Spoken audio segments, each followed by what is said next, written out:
on explique le mécanisme, on dit ça, physiopathologique ou anatomique de la BPCO, pour expliquer pourquoi on est essoufflé, qu'est-ce que c'est qu'une BPCO.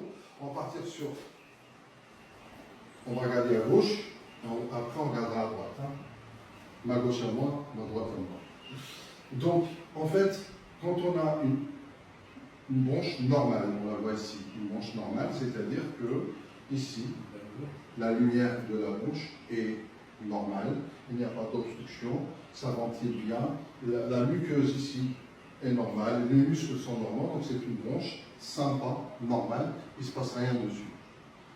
Par exemple, quelqu'un qui n'a jamais fumé ou quelqu'un qui n'a pas de BPCO.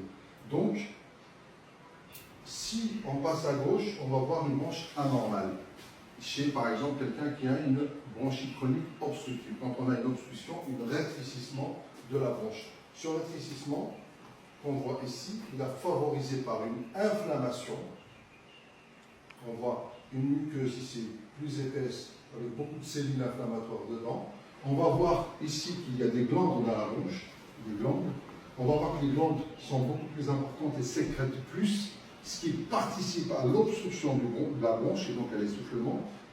Bien sûr, et puis le muscle lisse se contracte aussi, et tout ça, c'est l'obstruction bronchique. Pourquoi? C'est pour cela qu'on appelle bronchite chronique obstructive, ou bronchopneumopathie chronique obstructive. Rétrécissement des bronches, obstruction.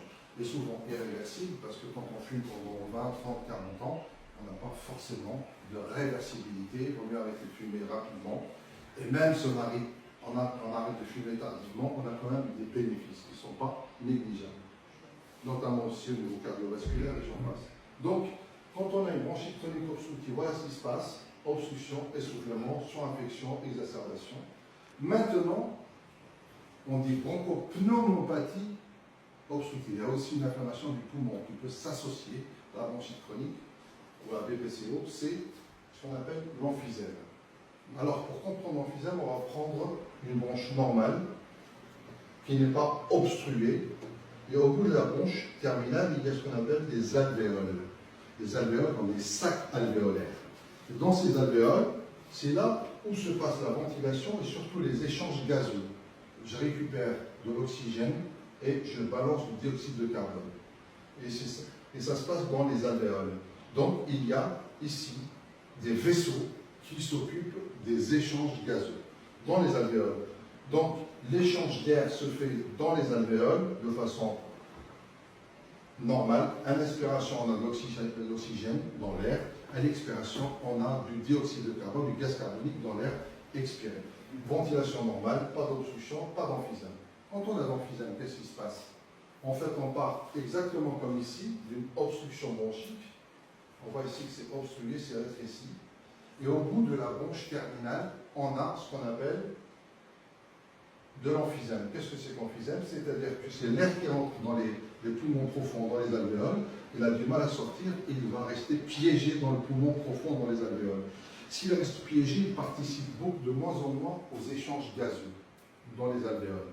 Et donc ça va gonfler, gonfler, gonfler, et puis les alvéoles éclatent pour constituer une espèce de bulle qui ne sert à rien. Bulle qui va augmenter et qui va limiter encore plus la respiration. C'est-à-dire que les échanges gazeux se font très mal, que le taux d'oxygène diminue dans les alvéoles et dans le sang. Et le problème, c'est que s'il y a un excès d'oxygène, il diminue le dioxyde de carbone, le gaz carbonique ne peut plus sortir vraiment et il s'accumule dans les poumons et dans le sang. Et c'est la catastrophe.